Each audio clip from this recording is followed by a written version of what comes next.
CreepyCorner stories. Hey everyone, welcome back to CreepyCorner stories. You know, diving into the dark web is always risky, but sharing these stories with you makes it worth it. I'm curious, where are you watching this from right now? Let me know in the comments below. I've noticed that these kinds of stories hit differently depending on where you are. It might even make the experience a little creepier. So, tell me, are you watching from the safety of your home or somewhere less secure? Two of my students wrote horror stories on the dark web. Now one of them is missing. Okay, so, this isn't the kind of thing I ever thought I'd post online, but after everything that happened, I don't really know where else to put this. Maybe someone here has seen something like this before, or maybe you'll just think I'm nuts. Honestly, I'm cool with either. So yeah, I'm a high school English teacher. Been doing this for about 8 years now. Inner city public school in Chicago. Not the best neighborhood, but not the worst either. You know, just your average budget / hellscape, where the AC never works, and the Wi-Fi only kicks in when you don't need it. Anyway, every October I like to do a little writing unit, where I let my juniors write horror stories. It gets them engaged, especially with Halloween coming up, and it gives them a chance to actually care about what they're writing for once.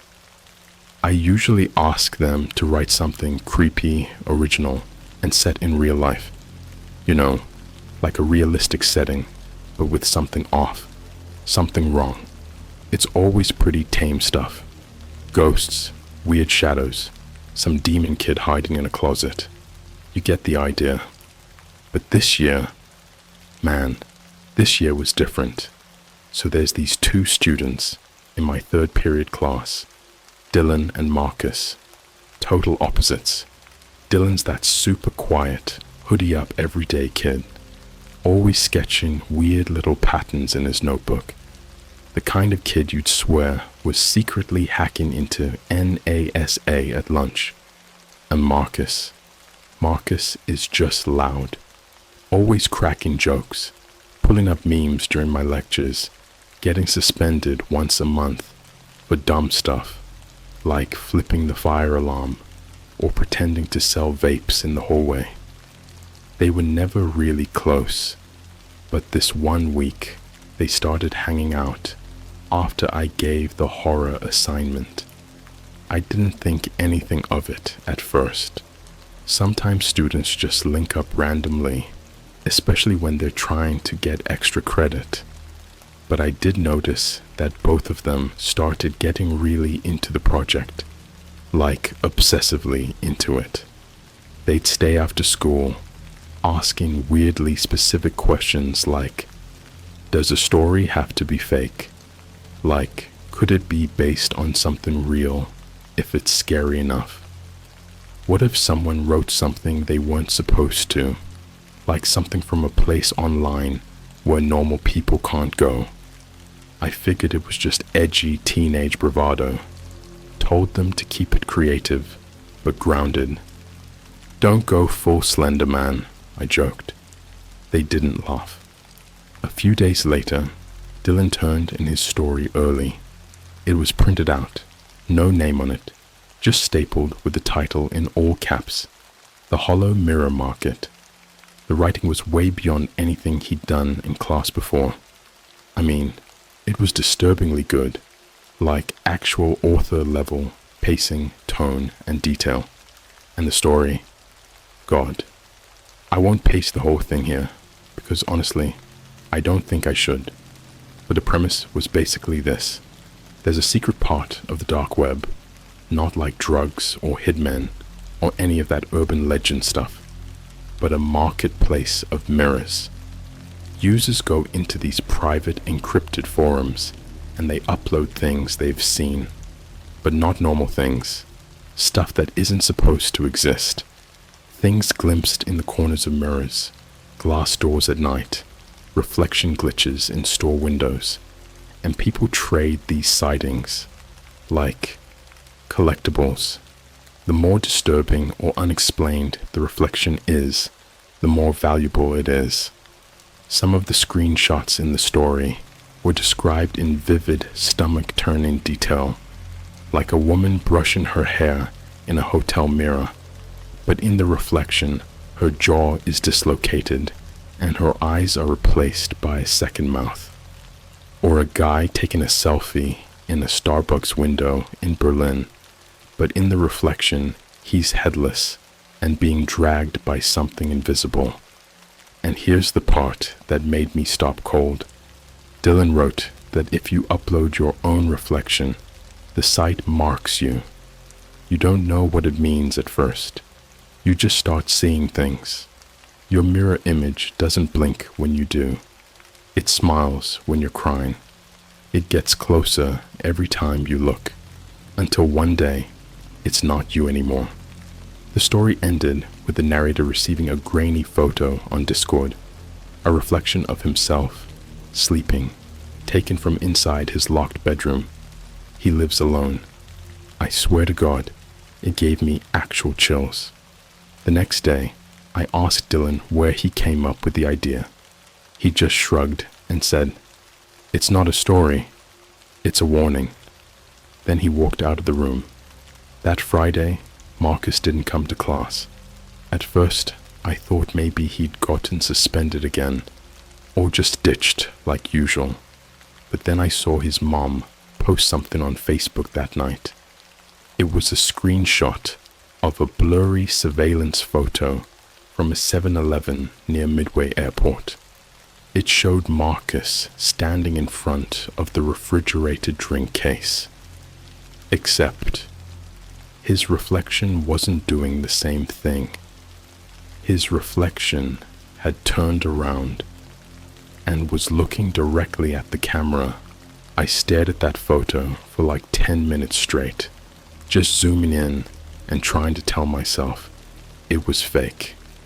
Maybe a glitch, or an app filter, or one of those TikTok pranks. But Marcus hasn't been seen since. It's been 2 weeks. His mom filed a missing persons report. The police chalked it up to a runaway case.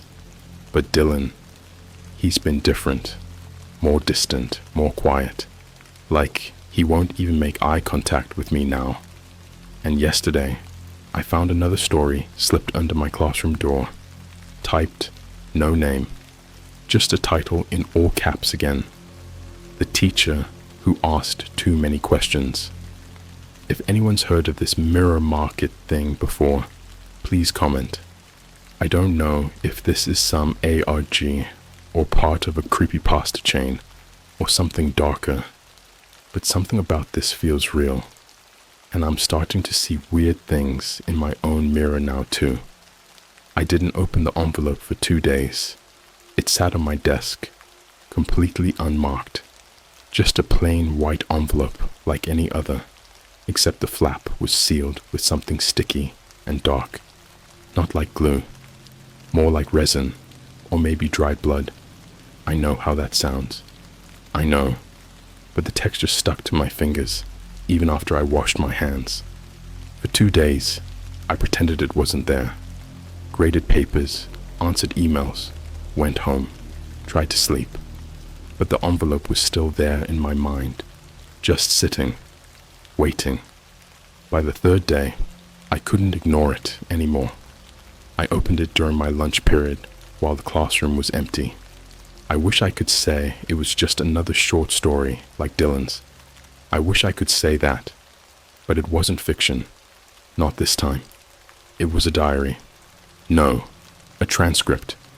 Over 30 typed pages with timestamps, names, links, and what looked like screen grabs of encrypted forums, all printed out in black and white with no headers.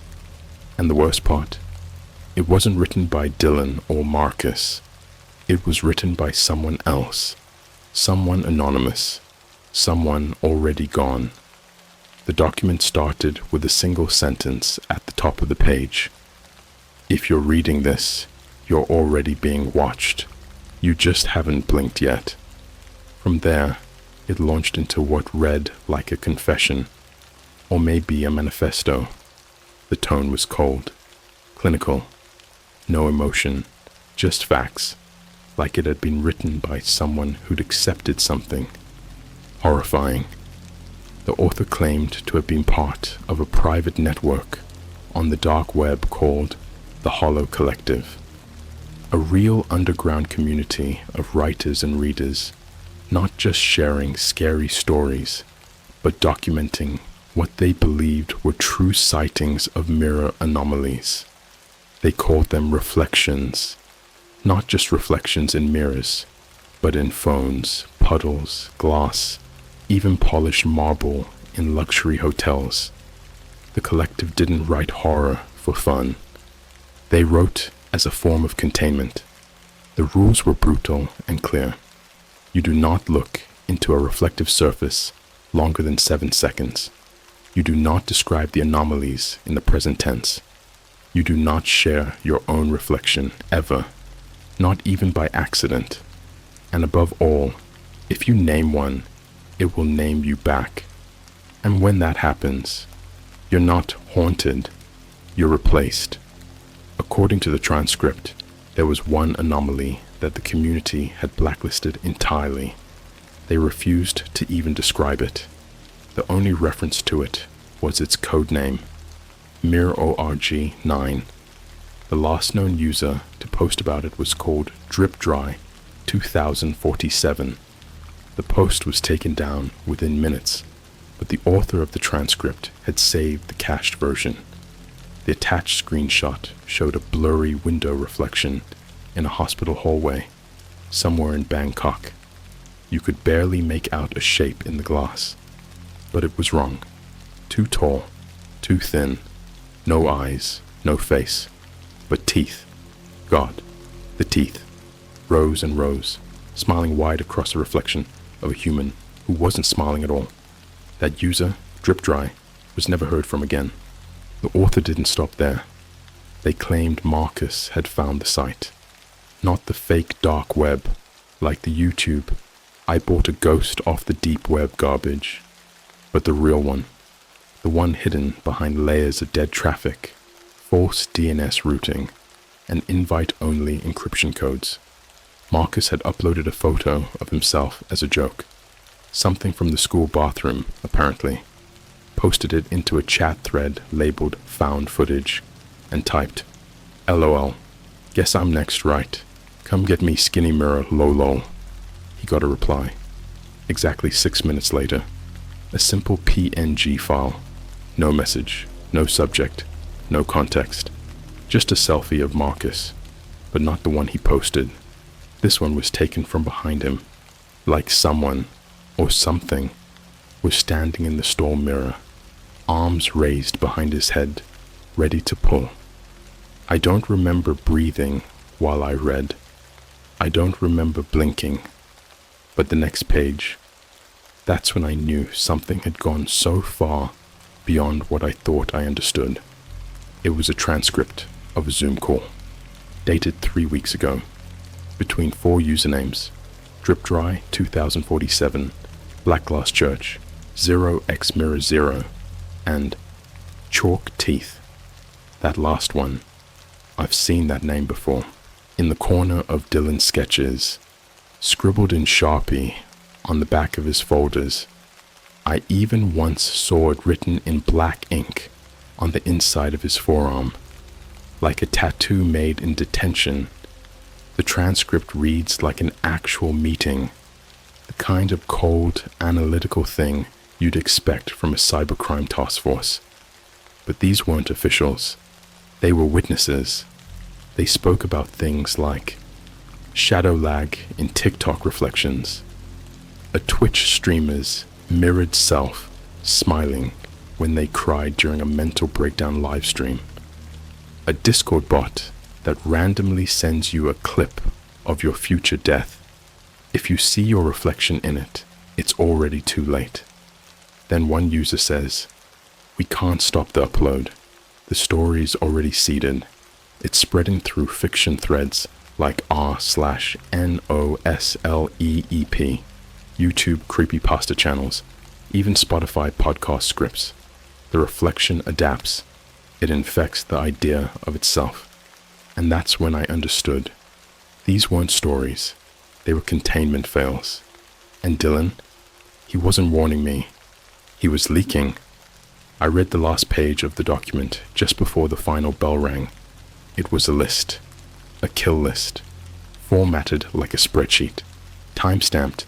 IP addresses, usernames, links to private servers. Most were dead, deleted, terminated, but a few were still live. One entry near the bottom made me stop cold. Username, Mr. Bates, CPS. Lost activity, 2 hours ago. Status, unresolved. Note, upload in progress. Final designation, reflection in denial. That's me. They named me. I didn't even post anything.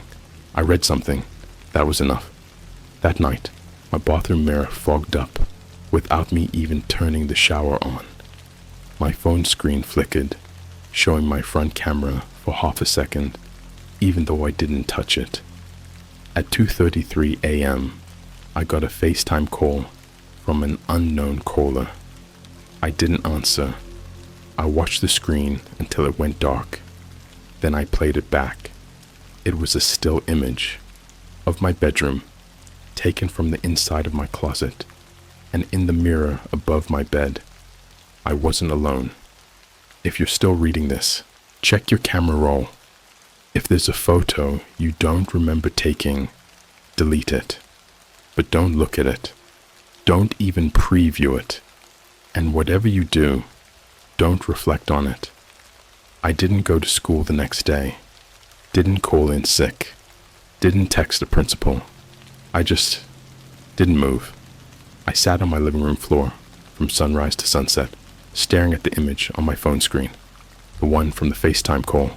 The one I never answered. I replayed it again and again. That still image. Me, asleep, curled on my side, blanket barely covering half of me. And standing in the corner of the room, half inside the mirrored closet door, was something with my face. But it wasn't asleep. Its eyes were open, watching, not blinking. I didn't even remember falling asleep, but apparently I did. That image was time-stamped, 2:33 a.m., the same time the phone rang. By midnight, I was hearing scraping. It wasn't the pipes. It wasn't the wind. This was different. Wet. Measured. Like something dragging its fingers across drywall and pausing to listen.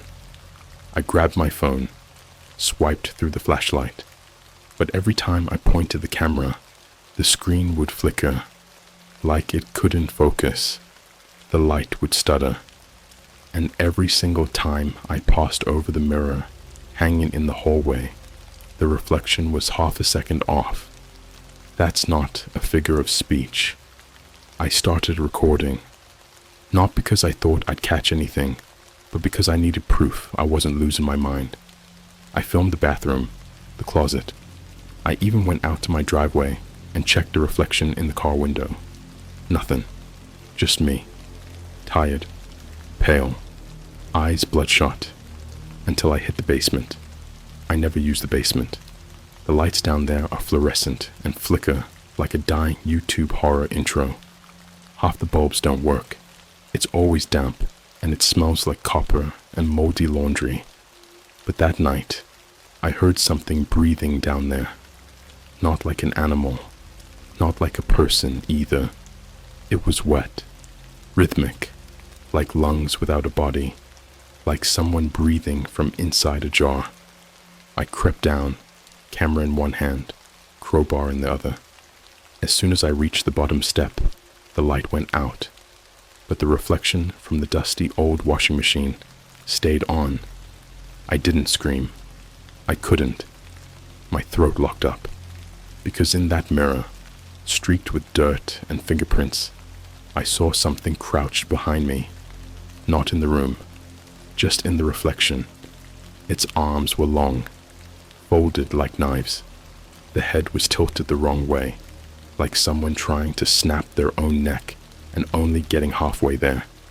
Its skin was smooth and gray and glossy, like glass, and when it moved only in the reflection. I spun around. Nothing. Turned back. The reflection was closer, crawling toward me in reverse. That's when I dropped the phone.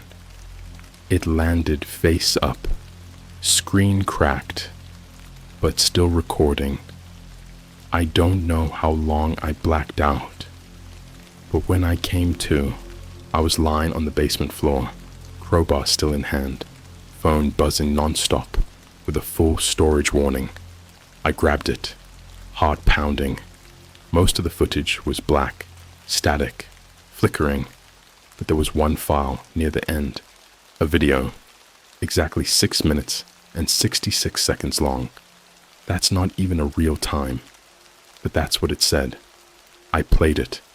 What I saw shouldn't exist. It was like my basement had been ripped open.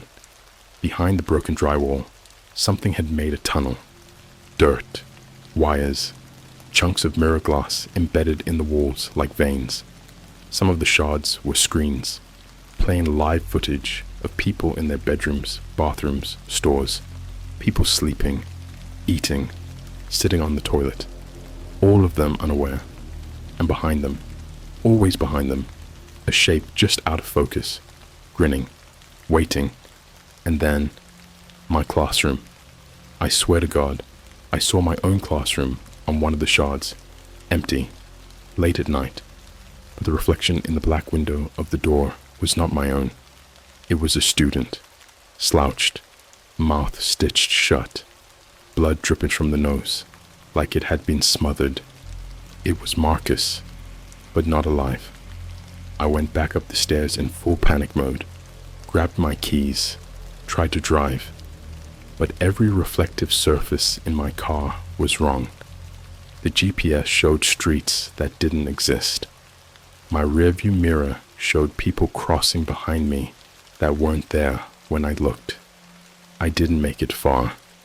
I pulled into an abandoned strip mall near Ashland and 35th, the one with the broken PetSmart and the boarded up GameStop. I needed to think, but as soon as I looked up, every window in that strip mall had a word scrawled into the grime from the inside. Story, uploaded, story, uploaded, story, uploaded, repeated over and over again, like something was celebrating. I couldn't go home. I checked into the cheapest, most disgusting motel I could find near Midway, a place that looked like it had been condemned in 1996, but never got the memo. Room 104. Door barely locked. Mirror in the bathroom cracked and crusted at the corners. I tore a hotel towel in half and covered it. I sat on the floor, opened my laptop. I needed to know if this thing had spread, if this was just me, or if someone else had seen what I'd seen. I typed the phrase, Mirror Market Story, Dark Web. My browser froze. Then it shut. Then it reopened by itself, on a page I didn't recognize. Black screen, white text. Welcome back. Witness number 224. Upload received. I closed the laptop. It didn't work. The screen stayed on. Text kept typing on its own. Do you think you were the first?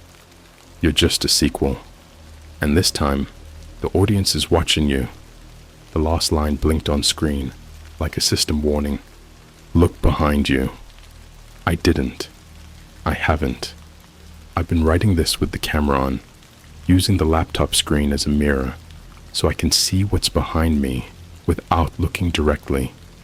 But even now, the reflection behind me isn't matching. It's moving its fingers, slowly, waving, like it knows. If you've ever written a horror story and included a mirror in it, check the timestamp of when you finished. Go look at the mirror closest to you. If your reflection is still standing, after you walk away, it's already too late. The human eye recognizes its own reflection by processing symmetry, familiarity, and reverse motion. At least, that's what scientists used to believe, until people started dying in ways no autopsy could explain. Their organs intact, no signs of trauma, no blood loss, but their faces, frozen in silent screams, mouths torn wide like they were trying to scream underwater, pupils dilated so far their eyes turned solid black. Their reflections were never found, not in the body bags, not in the morgue tables, not in any video or photo taken during the investigation, just gone, erased. And the terrifying thing is, this happened before, back in the early 2000s, but it got buried, hard, covered in a smear campaign involving Y2K conspiracies, internet hysteria, and a mirror hallucination syndrome diagnosis that mysteriously disappeared from medical databases in 2005. Until last night, I thought this was urban legend stuff, ARG garbage, deep web fear bait, but now I know. There's a reason every culture has mirror lore, because the mirror was never made to reflect us. It was made to contain something else, and something is trying to get out. I haven't slept since the motel. I've been living off gas station food and expired Red Bull. I threw my phone out the window when the front camera started recording by itself at 3 a.m. I've covered every mirror in my apartment with duct tape and sheets. It doesn't help. Last night, I woke up to myself at the foot of my bed, not like sleep paralysis, not a dream. Me, standing there, no pupils, mouth sewn shut with what looked like wire from a spiral notebook. Blood soaked the chin, hair slicked with mirror glass shards like tinsel, and in its hand, my school ID, burned at the edges, melted like it had been pressed against a hot screen for too long. The worst part wasn't that it stared, it was that it tilted its head, slowly, not like a curious animal, but like it was studying how I worked. I didn't scream, I didn't move, because I remembered the line from the transcript. It can only replace what it fully understands. I don't know how long we stared at each other. Then I blinked, and it was gone. Around 4 a.m., I drove back to the school. Why? Because if Dylan was the leak, the infection vector, the patient zero of whatever this thing is, then maybe, just maybe, he left something behind. Some way to stop it, or at least understand what it wants. The building was empty, obviously, but I still used my faculty badge, slipped in through the back entrance near the loading dock. The halls were pitch black, echoing with the weird buzz of dying ceiling lights and the hum of unused electronics. My classroom door was already open. On the whiteboard, scrawled in what looked like Sharpie, but smelt exactly like pennies, was a single word, rewritten, and on my desk, a laptop, not mine, a burner, old ThinkPad, missing the R key, and still powered on. It was logged into a text-only site. No URL, just an HTML-coded page titled Reflection Protocol. Here's what it said. I wrote it down exactly, word for word. If you're reading this, you're inside. Mirror anomalies follow no linear time. They do not think like us. They are not evil. They are not demonic. They are not even conscious the way we define it. They are mirrors that learn to dream, and they dream of escaping. Their purpose is replication. Their fuel is fear plus familiarity. Their method is absorption. When you describe them, they begin the replication process. When others read your description, the reflection attaches. The more realistic your description, the faster they learn. The reflection does not kill immediately. It infects, leaks, learns, waits. You may see flickers in video calls, faces that smile when the speaker is silent, a mirror that shows you a second too late. By the time you notice it, it already has your emotional blueprint. The following symptoms mean you've been marked. Camera roll photos you didn't take. Reflections acting 1 to 2 seconds off. Seeing your face in other people's dreams. Waking up to your door slightly more open than you left it. Bleeding from the tear ducts when looking into old mirrors. Sound of a wet breath when alone with reflective surfaces. A mirror reflection that reaches toward you during sleep paralysis. If 2 or more apply, containment is no longer viable. Your only option is transference. Tell the story, upload the file, create belief, spread the protocol, give the reflection someone new. Witness number 1. I stared at that screen until the battery died. Not because I was reading, but because I saw something in the reflection of the black monitor. A hallway, not mine, and something walking toward the screen, crawling sideways, upside down, dragging what looked like a body bag with a hand sticking out of it, wearing a student ID bracelet. Burned, melted. Before I left the school, I did one last thing. I checked Dylan's locker. Torn open, scratched from the inside, like someone had tried to claw their way out. And taped to the inside door was a Polaroid photo. No caption, no handwriting, just a snapshot of a cracked mirror in a McDonald's bathroom off I-90. The kind with those warped, low-cost mirrors they bolt to the wall with rusted screws. In the mirror, a figure in a hoodie. Face blurred, but the eyes, they weren't looking at the camera. They were looking directly at me. Even now, as I write this, I keep checking the windows around me. I'm not at home. I haven't been in days. I've been couch hopping with co-workers, people who don't ask questions. But even now, my phone won't stop vibrating every time I walk past something reflective. And tonight, I finally looked at the live notifications. There's a file saved in my cloud drive. I didn't upload it. It's titled, Mr. Bates Replacement Zip. Inside is one file, and .mp4 named Lesson Plan the Final. I haven't opened it. I know what it is. I can feel it watching me from inside the code. If you've shared the story, thank you. You've bought me more time. But if your screen flickers while you're reading this, don't blink. And whatever you do, don't check your front camera. You ever see your own death? Not a dream, not a thought, an actual recording. That's what the .mp4 file was. The one inside the zip folder titled Mr. Bates Replacement .zip. The one I never opened. Except, I did. Of course I did. You would have too. Curiosity isn't the killer. It's the invitation. The file started like a normal classroom video. Grainy security cam quality. Time-stamped 3:18 p.m. The camera was pointed at my desk. The whiteboard behind me.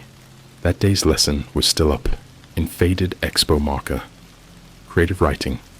Prompt. Write the truth as if it were fiction. At first the room was empty. Then I walked in. Except, it wasn't me. It wore my face, but its movements weren't human. It walked like a spider inside of skin. Too slow. Too deliberate. Limbs slightly delayed, as if something invisible was guiding them like marionette strings tied through the flesh. And then the door opened again. Me.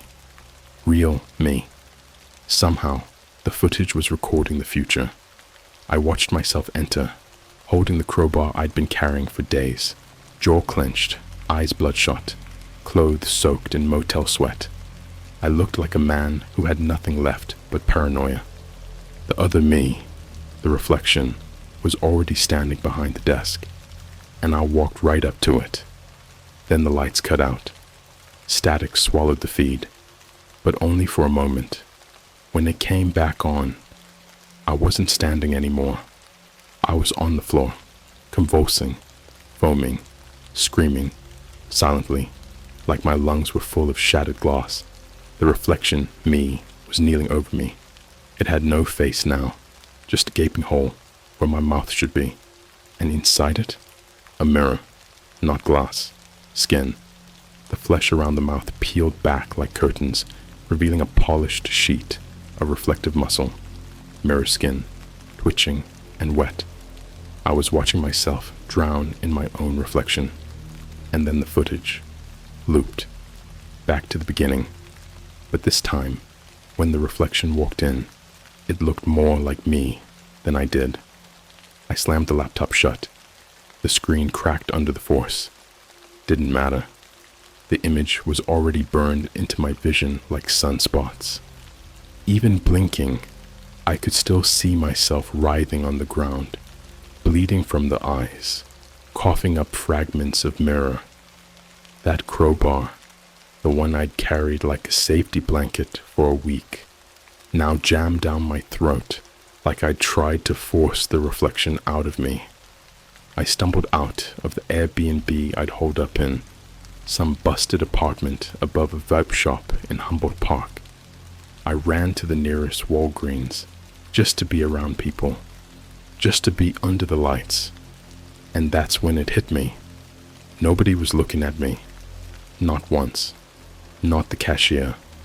Not the old lady browsing shampoo. Not the couple arguing by the photo booth. It was like I wasn't even there.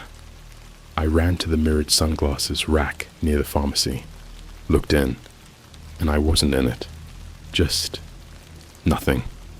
A pair of sunglasses floating in front of a blank wall. I collapsed, right there in aisle 5.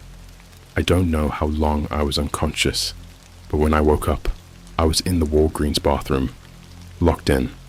No sound, no phones, no exits, just me and the mirror. Except now, the glass didn't reflect the bathroom. It showed my classroom again, but this time, every desk was full. Every student had my face. Some were chewing on pens. Some were carving into their arms with scissors. Some were drooling blood onto wide-ruled paper, smiling like they'd finally figured out the ending to their story. And at the front of the class, the real me, tied to a chair, eyes gouged out, mouth forced open with a metal speculum like the ones dentists use, but rusted, bolted in place with screws, and something was crawling out of my throat.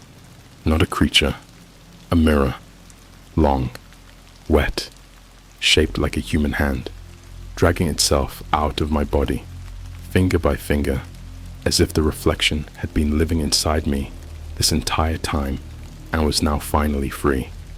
I tried to scream. The mirror me turned around, looked directly at the glass I was watching through, and for the first time in this whole nightmare, it spoke, not through sound, through subtitles. Black letters burned into the glass from the inside. You wrote me into the world. You described me too well. Now I am real, and you are the fiction. The glass cracked, then shattered outward. I covered my eyes just in time, felt the shards slice into my arms, my chest. One lodged into my neck. Blood poured into my collar. I ran. Somehow the door was unlocked now. The world outside didn't feel real anymore. Cars were frozen in place. People blinked out of existence mid-step. The clouds above were pixelating, like my reality was being overwritten in real time. I made it back to the school for one reason only. I needed to find Dylan's original notebook, the one with the first draft, the one he never turned in. If this thing was born from a story, if it was the story, then maybe the first page held the key to locking it back in. I broke into the school again, bled through the halls, leaving streaks behind me like a trail. I reached the janitor's closet. Don't ask me how I knew. I just did. The notebook was there, inside a rusted mop bucket, soaked but intact. I opened it. Page 1 was blank. Page 2 was blank. Page 3 had a sentence. To escape the mirror, one must become a reflection. Page 4 was written in blood, not ink. I know what blood looks like now. I've seen enough of it to be sure. It read, Mr. Bates, if you're reading this, then the story is inside you. You will not survive, but you can contain it. Write your ending, upload it, become the closing chapter. Let the reflection feed on you, so it won't need anyone else. So that's what I'm doing now. This post, this isn't a warning, it's the coffin. I've bled enough words. I've described enough horror. The more you read, the more real I become. And when this post ends, I'll finally be gone. You'll forget my name. You won't remember this story. Just the feeling it left in you. Like someone staring at you through your front camera. Like a mirror that doesn't quite reflect your eyes the right way. Like breathing that doesn't stop after you hold your breath. Do not look into your screen reflection right now. Close the tab. Shut your laptop. Turn your phone face down. Because I'm not in the story anymore. I'm in the glass. And now, so are you. End of file. Mr. Bates, replacement.mp4. If you made it this far, I'm sorry, but your reflection is no longer yours. Don't tell anyone. Don't write this down. Just remember, the mirror didn't change. You did.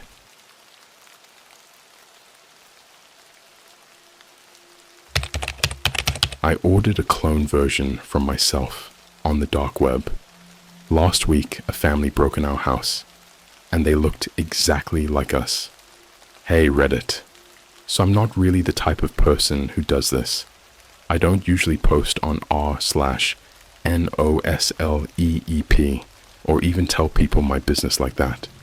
But lately, things have been off, and I need to write it down somewhere before I start forgetting stuff, or before something else happens. This all started maybe a month ago. For context, I'm 19. I work part-time at a local Starbucks in Boston and live with my mom and little brother, Isaiah. Normal life. I play games, doom scroll on TikTok, and sometimes hop on Omegle when I get bored. Don't judge me. It's still funny watching people skip you for sneezing once. Anyway, I'm a chill dude, not a psycho, not some edgy 4chan creep. That's what makes this story even weirder, because I don't belong in the deep web world, but somehow I got in, and now I don't think I can get out. So it was like 2 a.m. on a Saturday night. I was in one of those weird YouTube rabbit hole moods. You know what I mean. I started watching one video about top 10 creepiest Disney park mysteries, and suddenly I'm 3 videos deep into stuff about real-life doppelgangers and CIA cloning experiments. Classic YouTube. That's when I got a notification on this old Reddit account I forgot I even had. A DM. Username. mirrorofyou_89. No profile picture. One post. The message just said, ever wonder what life would be like if you weren't you? Want to meet the other version? I stared at it for a second, thinking it was spam. But instead of deleting it, I clicked on the link attached. Big mistake. It led me to this old school forum site. Think deep web Reddit, but way jankier. I could tell right away it was off. There was no HTTPS. My antivirus popped up a warning, and everything was in this creepy pixelated font that looked like someone coded it on Windows 95.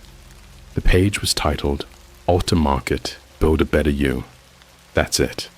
No homepage, no ads, just a black screen and a few options. Buy your clone. Beta. Order. Someone else's clone. Elite only. Watch previous orders. Age restricted. I wasn't even trying to mess around too deep. I just clicked, buy your clone. I expected it to ask for payment or ID or something, but nah. It just opened a form with fields like name, age, height, chair weight, Instagram or TikTok link for behavioral training, home address for delivery. That should have been the first red flag, right? But in that half asleep, stupidly curious headspace, I filled it out with fake info. Like, I put Chris Hemsworth and made up an address in Canada. But for the Insta, I accidentally left my real one. Just out of habit. I clicked submit. The page glitched. It didn't even say thank you or anything. Just froze and showed static for about 5 seconds before switching to this really low-res webcam feed. It was hard to tell what I was looking at, but it showed a dark hallway, like a basement somewhere. A figure was standing at the far end, staring at the camera. I closed the laptop. Next day, I figured I just dreamt the whole thing, until stuff started happening. It started subtle, like my mum asking why I came into her room at 3 a.m. when I hadn't, or Isaiah saying he saw me standing in the hallway while he was brushing his teeth, but I'd been in bed scrolling TikTok the whole time. Our dog Max kept barking at my closet door every night, same time, 2:47 a.m. Then my phone started bugging out.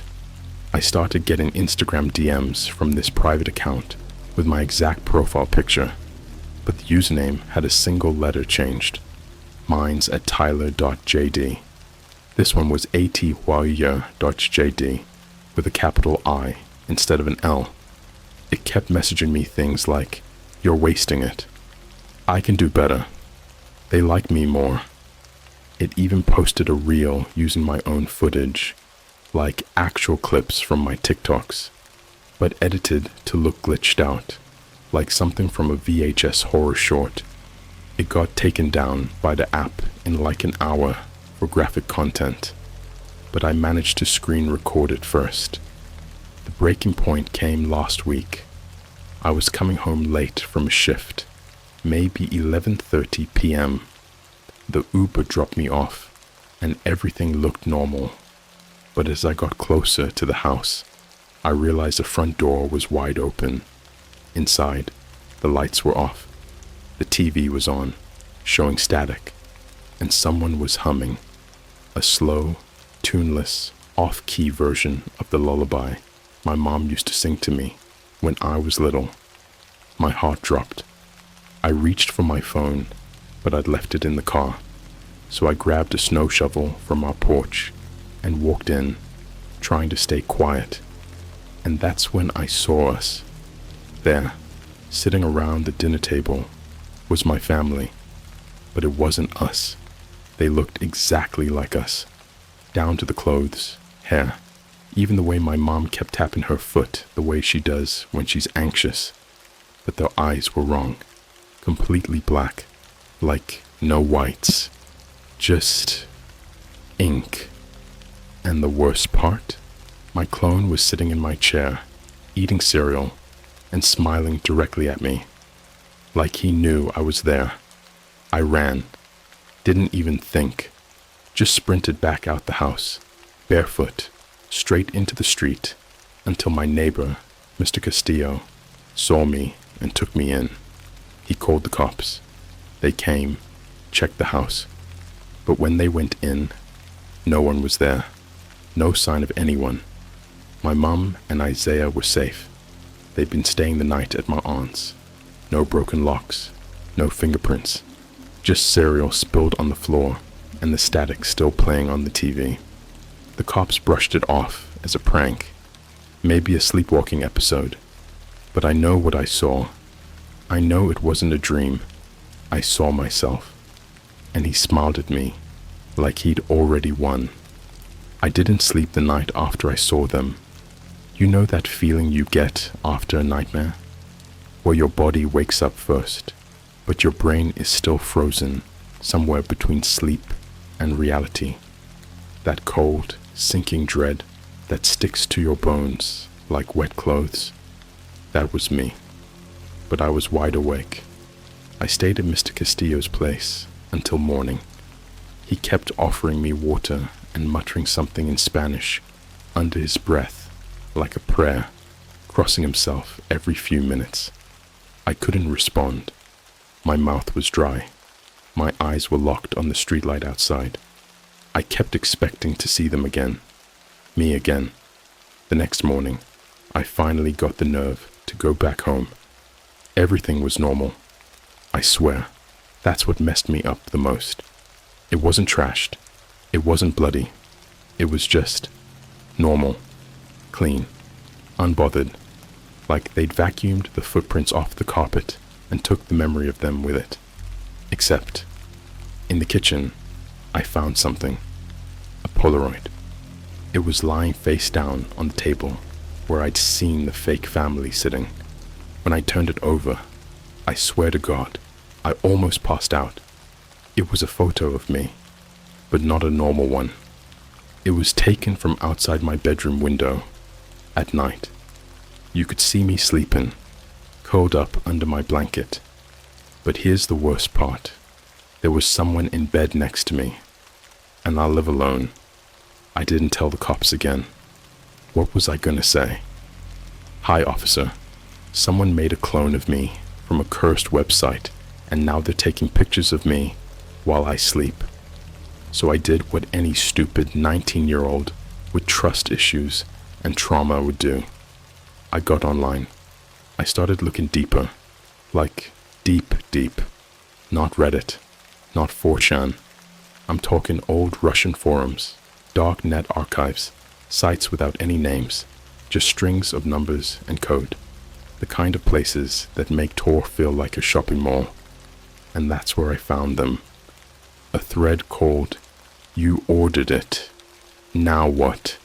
posted by someone named @VoidBackdoor. The post was dated 2015. They don't come because you called. They come because they were always part of you.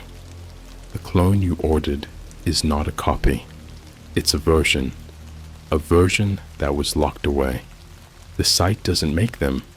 It calls them. And once they're out, they don't want to go back.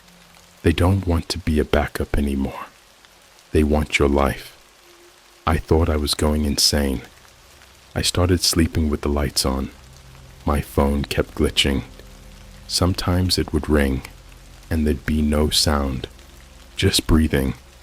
Slow, like someone standing right outside your door. Then something happened 3 nights ago. It was around 3:12 a.m. when I woke up to the sound of Isaiah screaming. I sprinted to his room and froze. The door was open, and inside, I saw 2 Isaiahs. One was curled up in the corner, sobbing, holding his Star Wars blanket. The other one was just standing there, smiling, covered in blood, holding something in his hand. I didn't even have time to think. I tackled the standing one to the floor. It didn't fight. It just laughed and whispered, "He doesn't even know which one he is anymore." My mom came running in and screamed. She started hitting me, thinking I was attacking her son. It wasn't until Isaiah started screaming too that she realized something was wrong. The other one was gone. Just gone. No broken window, no footsteps. Just a smear of blood across the carpet and a perfectly placed teeth mark in the wall, like someone had bitten the drywall on purpose. The next morning, I found a USB drive taped to the inside of my closet door. I hadn't put it there. I plugged it into my laptop. There was one video file on it. No name, no metadata. Just a black screen that faded into a security cam feed. It was my room. Again. Me, asleep. Same angle. Same creepy stillness. But this time, The door opened slowly, and the camera caught something stepping into the room. It was me, but shirtless, pale, shaking like a junkie. Its skin looked like wax paper stretched too tight. Its mouth was sewn shut with black thread, and as it walked to my bed, it raised one hand and held up a small mirror. And then it whispered something, even though its lips didn't move. The video glitched, and then cut to black.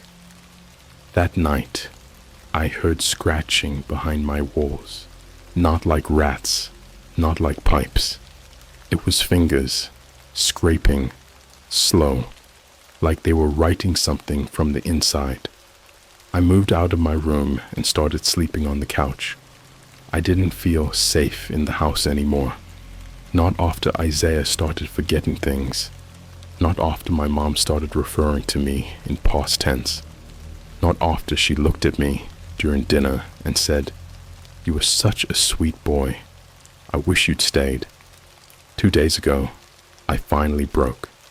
I messaged Mirror of You, 89, the guy who first sent the link. I said, "What do they want?" He replied in seconds. "They already told you. They want your life, your place, your name. Once they get in, you disappear. They're not your opposite. They're your mirror. The moment you saw them, they became real. The longer you look, the more real they become, until the world forgets the difference." I didn't respond because I heard the front door open. I checked the time. 2:47 a.m. I grabbed a bat and peeked down the hallway. The house was dark, quiet. Then I heard the TV turn on in the living room. Static. Again. And then laughter. Low. Familiar. My laughter. When I turned the corner, I nearly dropped the bat. They were all sitting there. Me, my mom, Isaiah, the fake versions, Pearl, eyes too wide, lips too red. They were watching home videos on loop. Old footage from Christmas, birthdays, vacations. Except they were in it. Not us. They were the ones blowing out candles, hugging relatives, opening gifts. And when I screamed, they all looked at me in sync. And my version said, "Why are you freaking out, bro? You ordered us." I ran back upstairs, locked my door, barricaded it, and now I'm writing this. Laptop hot on my thighs, battery at 28%. They're downstairs, talking, laughing, playing music from my playlist. I can hear blinding lights echoing off the walls, except it's slowed down and distorted like one of those cursed TikTok filters. They've started knocking. They don't sound angry. They sound patient, like they know they don't need to break the door down, because they already live here now. Let me know if you want it. But remember, if you see your mirror, don't blink. I don't remember falling asleep. I just remember waking up to the sound of whispering, not from the hallway, inside my room. I opened my eyes, and everything was still pitch black. Not dark. I mean unnatural black, like when your vision glitches after staring into a screen too long. I couldn't see the floor, couldn't see my hands, but I could feel something breathing against my cheek. Slow, wet, just inches away. Then came the voice. My voice. Only, not mine. The pitch was warped, deeper, like it had been passed through 100 filters, slowed down and stretched. We made space for you, inside us. Why won't you come home? I couldn't scream, couldn't even twitch. It felt like my body was zipped shut from the inside. And then I felt the bed shift. Something climbed on top of me. I finally snapped out of it when a warm liquid hit my face. Thick, heavy. It dripped onto my chest, soaking through the blanket. I thought it was blood, and maybe it was, but the stench was worse than that. Like rotten meat and gasoline had a baby and left it in a hot car. When the light finally came through the blinds, the thing was gone, but the handprints were still on my blanket. Too long, too thin, burned into the fabric like iron stamps. I don't go to work anymore. I tried once. Walked into the Starbucks on Boston. All my coworkers froze when they saw me. One girl screamed. The manager called security. I kept saying, "It's me, I'm Tyler." But they just looked confused and terrified. Then I saw the security footage on the manager's laptop. There I was, already behind the counter, already wearing my green apron, already making drinks and laughing with customers. I watched him, me, pour whipped cream on a mocha and wink at a regular like it was just another Tuesday. He even had my crooked front tooth, my scar from falling off my bike in 5th grade, my lopsided smirk. The footage glitched. He stared into the camera, directly at me watching it. Then the lights in the cafe flickered and the feed cut out. I haven't eaten in 3 days. Every time I try, I find something inside the food that doesn't belong. Threads of hair, wet paper, a tooth once, not mine. The root was still bleeding. I smashed the fridge, tore the cabinets apart. All the labels on the food changed after that. Everything now says the same thing. Do not feed the original. My phone's camera won't reflect me anymore. It just shows static, or a hallway I don't recognize. It's always flickering. Sometimes I see people crawling on the ceiling in the reflection, even though the room behind me is empty. At 3:33 a.m. last night, I got a FaceTime from a contact labeled Me Primary. I answered. I don't know why. Curiosity? Insanity? Maybe both. It showed my bedroom again. Only this time, I was standing in it. The other me, shirtless, covered in bite marks, all fresh and bleeding. His eyes were sewn open with red thread, and every time he blinked, they bled. His mouth was stretched too wide, like his face had been sliced and stapled into a smile. His jaw was clicking with every movement, like bones grinding against wet wood. He said, "You should have stayed asleep." Then the feed froze. When it came back, it was showing my mom's room. She was sleeping, peacefully, and something was crawling out from under her bed. Long arms, no legs. It dragged its body like a dislocated puppet, pulling itself forward with twitchy, spasming movements. It turned its head to the camera slowly. It was Isaiah, or a version of him, but his face was just a smooth patch of skin. No eyes, no mouth, and his neck was twice the length it should have been, bent at an impossible angle, like it had been broken and never healed. The camera zoomed into his face. Even with no mouth, I could hear him whisper, "We're already inside. You're the memory. We're the future." I threw the phone across the room. It started ringing from inside the wall. I went to the police station. Figured maybe if I confessed to something, they'd at least lock me up. Put me in a padded cell where the clones couldn't get me. But when I walked in, they already had a file on me. The woman at the desk smiled too wide. Her badge said, Officer L. Tyler. She asked how it felt, being a shadow. Said my paperwork had already been signed, that my removal date was scheduled for the end of the week. I tried to get out of the city, drove 6 hours straight with no destination, just away. But the signs kept repeating. No matter how far I went, every exit was the same. Exit 33, welcome to reflection. I pulled into a random McDonald's to get a signal. The place was empty. Not just no people, no sound, no machines, no music, just complete silence, like the building had been vacuum sealed. Then the fryers turned on by themselves, and I saw them, the mirror staff. Their uniforms were perfect, but their faces were blurred, like AI-generated people that never existed. One walked up to the counter, holding a Happy Meal box. He set it down, slowly, and inside was my childhood tooth, my Instagram handle, a folded piece of skin, and written in ketchup across the box, "Thank you for your donation."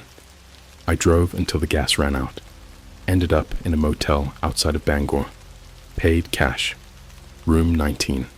The mirror in the bathroom is missing, ripped right off the wall, just wires and broken tile.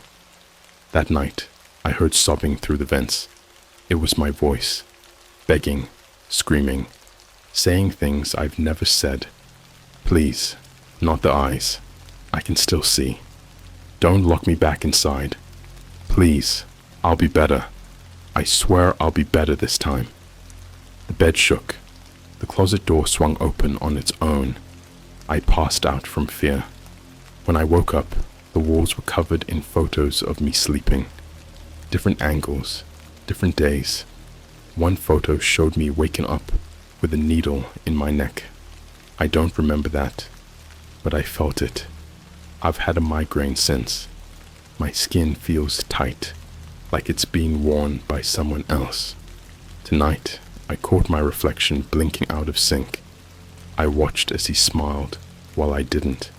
He mouthed, "You're in my world now."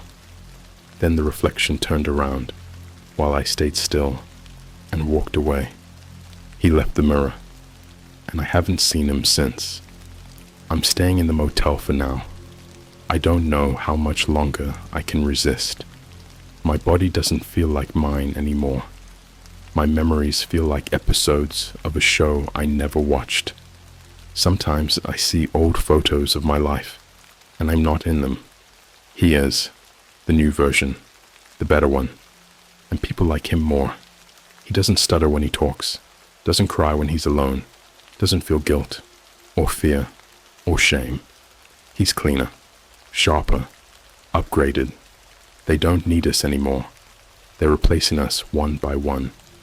The weird news stories you've heard, people disappearing in airports, entire families vanishing with dinner still warm, influences changing overnight. Those aren't stories. They're successes, completed orders. If you ever get a DM from a username with the word mirror or version or anything like that, don't click it. Don't respond. Block it. Burn your phone. Because the second you see what you could have been, they see you, and they start sharpening their smiles. There's something wrong with time. I woke up in the motel bathroom this morning, kneeling in front of the sink, my face half submerged in the dirty water. I was smiling, not because I wanted to, but because my face wouldn't stop. My lips were stretched upward, torn at the corners like they were being forced to make the expression. I tried to scream, but my throat was raw, like I'd already screamed for hours and just didn't remember. The faucet was still running, but the water coming out wasn't water. It was thick, dark, like molasses mixed with ashes. Every drop left a burning trail on my skin. I leaned back and saw the words "owned" carved into the mirrorless wall. Deep, erratic letters, like they were scratched in with broken fingernails. My fingernails. And that's when I saw it. A line of photographs taped across the tiles, at least 50 of them. Each one showed me, staring into different mirrors, different rooms, different outfits, but none of them were recent. They were past versions. One had braces, another had my old Nirvana hoodie I lost in 9th grade. Another one, God help me, was from my 6th birthday, staring up at a bathroom mirror with cake on my cheeks. In every photo, My reflection was doing something I never did, waving, crying, bleeding, smiling. In the last photo, my reflection had no eyes and was holding up a piece of paper. Zoomed in, it read, "We remember more than you." I left the motel. Not because I wanted to. I think something moved me, like my body wasn't mine again. The clerk at the desk didn't look up, just muttered, "Checkout complete," even though I never paid. When I glanced at the guest log, my name had been replaced with a symbol, a mirror split in two, dripping at the center. I drove a car I didn't remember renting. It smelled like burnt leather. The GPS was already on, no destination entered, but it was tracking a route anyway. A red line moving through static. I didn't touch it. I couldn't. My hands were shaking, and my skin was peeling, like the top layer was sloughing off to make room for something newer, shinier. I tried to scream again. Nothing came out but static. Literal static, like a dial-up modem trapped in my throat. Then I saw the billboard. "Congratulations, your upgrade has shipped." It had my face on it, my new face. Perfect symmetry, bright smile, clean skin, dead eyes. He was holding hands with my mum. Isaiah stood next to him, smiling too. Only it wasn't his real smile. It was mirrored, completely reversed. They were walking into a carnival made of mirrors, a giant funhouse. The bottom of the billboard said, "Reflection, the last place you'll ever be you." And behind the billboard, in the tree line, I saw a figure watching the road. Me, but older, wrinkled, bent, and burning, like his body was made of ash, barely held together by regret. He raised a hand and pointed at me. His jaw hung open like it had been cut and unhinged, and from it came a long, low, choking whimper. It sounded like my old home videos, when the tape gets eaten by the VCR. The GPS took me to a suburb that didn't exist. Google didn't recognize it. No street names, no signal. But every house was perfect. Every lawn was trimmed. Every car was identical. Same model, same plates, same cracked bumper. And every person walking around looked exactly like someone I once knew. My 4th grade teacher, my old barber, my cousin who died in a car crash in 2018. They were all smiling, walking in loops, like they were running on pre-programmed scripts. And then I saw me, again, but not just one version, dozens, lined up along the street like mannequins outside a haunted Macy's. All ages, all variations. My face when I was 12, when I was 17, when I was heartbroken, when I was drunk, when I was high, when I tried to kill myself. Each one held a mirror shard in their hands. Each one stepped forward and whispered in unison, "Your turn." They rushed me. I ran into the nearest house, slammed the door, locked it. Inside was a museum of my memories. Every room recreated a moment I'd forgotten. A Christmas morning from 2013. The hospital waiting room where I cried when my dad never showed up. The bathroom where I kissed a girl I never saw again. Every item exactly where it had been. Only now everything was mirrored. Left was right. Smiles were frowns. Laughs echoed in reverse. I opened a closet and found a TV playing footage of me sleeping. I wasn't alone in the bed. Again, something under the sheets was wrapped around me, feeding off me. You could see it moving beneath the blanket like a snake. It whispered, "Don't wake him. He hasn't finished being you yet." Upstairs, I found a room labeled "Current Occupant." I opened the door and saw my family sitting around a dinner table.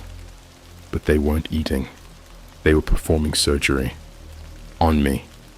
One version of me was tied to the table, chest cut open, ribs spread apart. My mom reached inside and pulled out a glowing, flickering mirror. my heart. Isaiah laughed and poured black paint into the cavity. The other me, the new me, stood behind her, holding a photo of my face.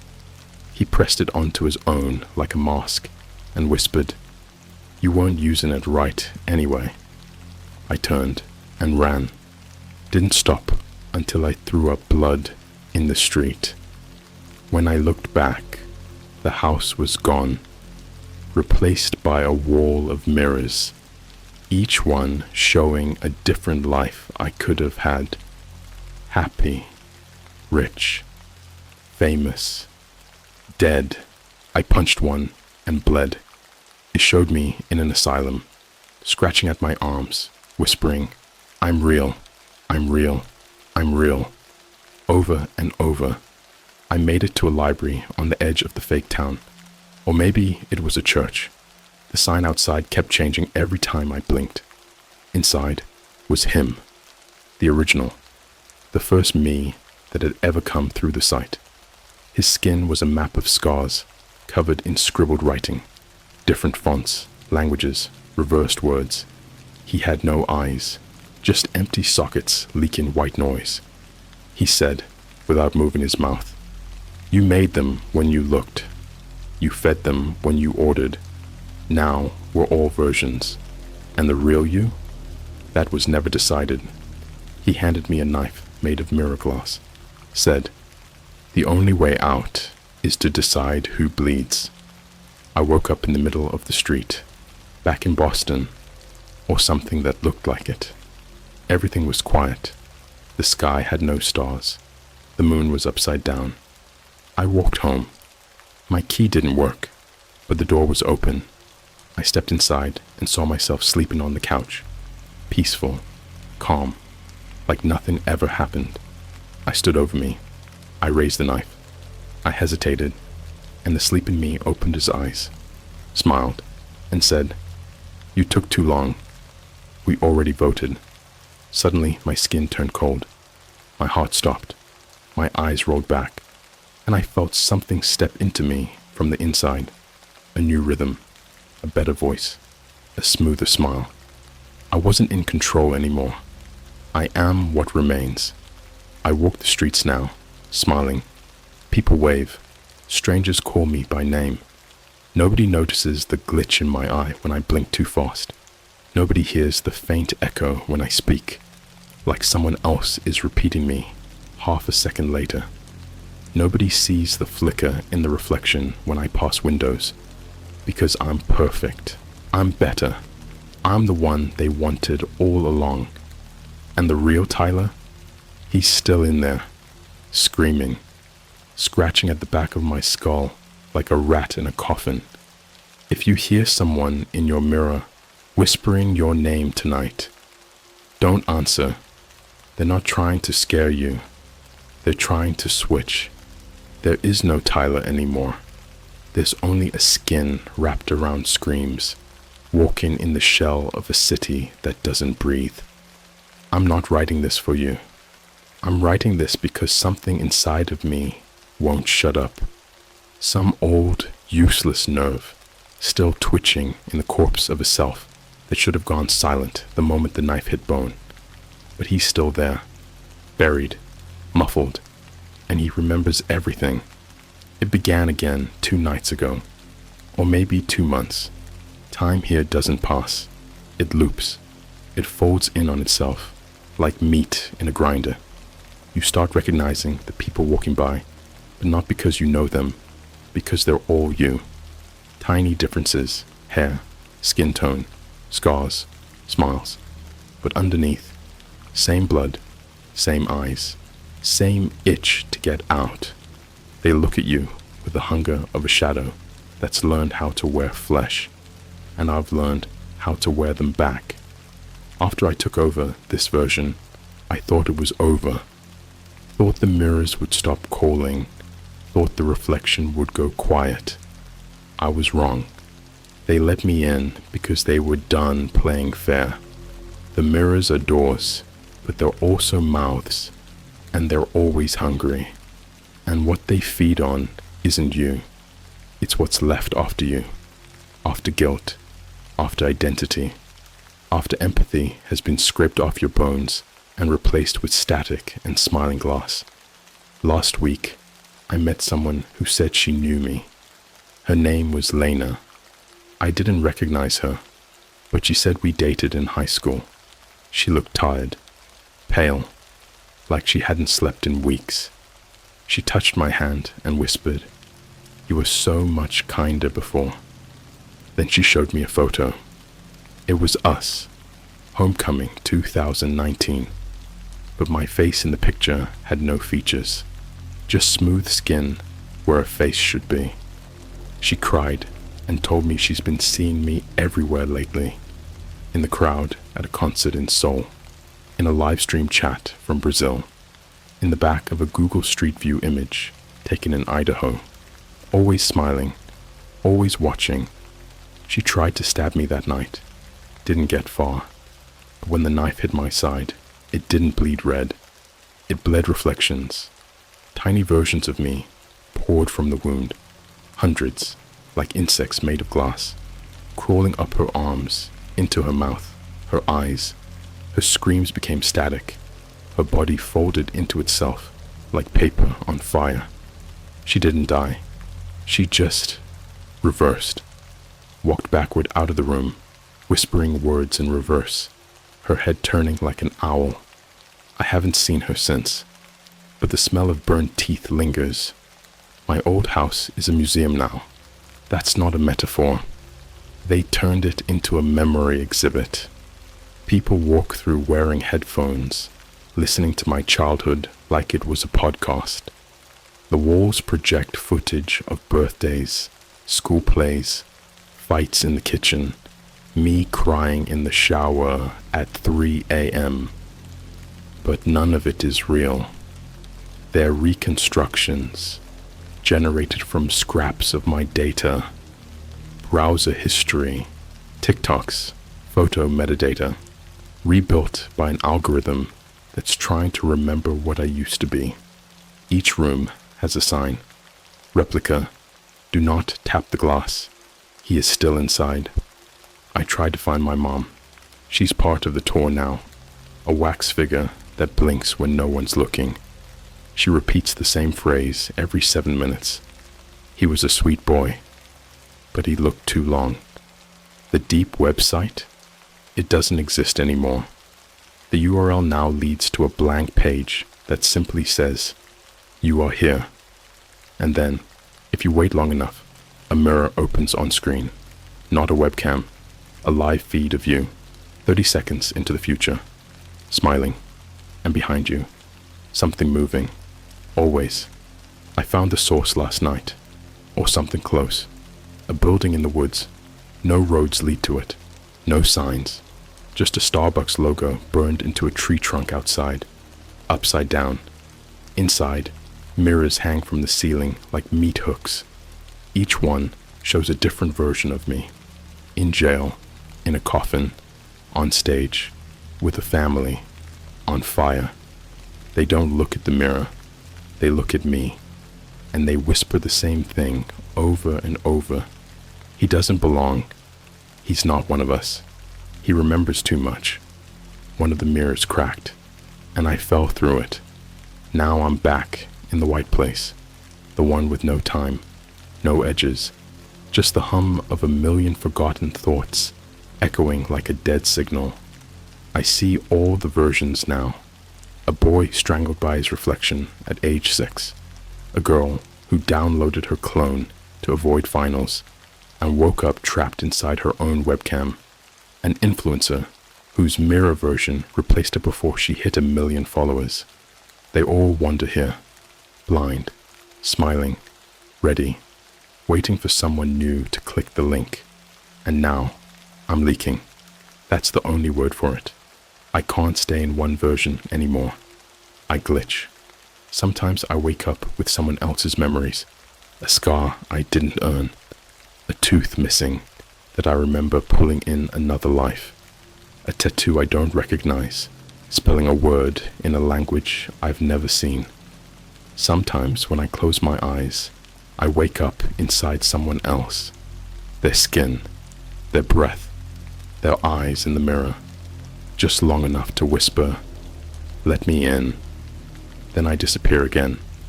If you've read this far, it's already started. You've read the names, you've seen the shapes, you've imagined the reflections. That's the door creaking. Every time you picture what it might look like, it grows stronger. It wants your belief more than your body. The body comes later. So tonight, when you brush your teeth, don't look up. Don't meet your own eyes in the mirror. Don't count how many fingers your reflection has.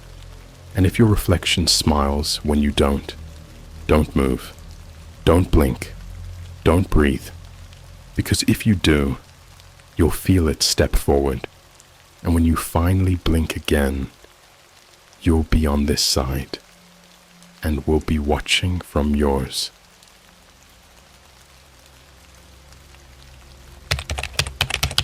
My brother was exploring haunted locations he was finding on the dark web. I think I found him after he went missing in a caged zoo. What's up, Reddit? Throwaway account for obvious reasons. I don't even know how to explain what's been going on. Like, this isn't one of those stories where someone says, "This isn't a joke," and then it ends up being a weird prank or some IRG promo. I wish it was that. But no, this is my actual life, and I don't know what the hell is real anymore. So, for some background, my older brother Nate was kind of obsessed with creepy internet stuff, like the deep web, haunted urban legends, weird paranormal TikTok accounts, all that. But he wasn't one of those weirdos that just believed everything.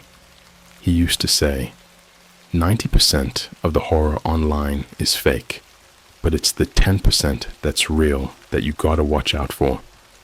Nate disappeared 4 months ago. And no, not like, oh, he ran away. Like, straight up vanished. No note, no calls. His location just went cold one night. I've gone through his Reddit posts, Discord servers, everything. Even reached out to random horror YouTubers he used to follow to see if he'd left a message or clue somewhere. Nothing. Until last week.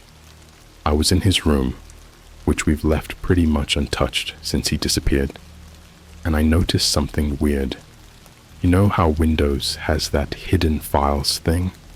Yeah, I noticed a folder in the corner of his desktop labeled "Not For You." Real creative, Nate. Inside it were 3 video files, just named haunt001.avi, haunt002.avi, final, watchme.avi, I know, sketchy AF.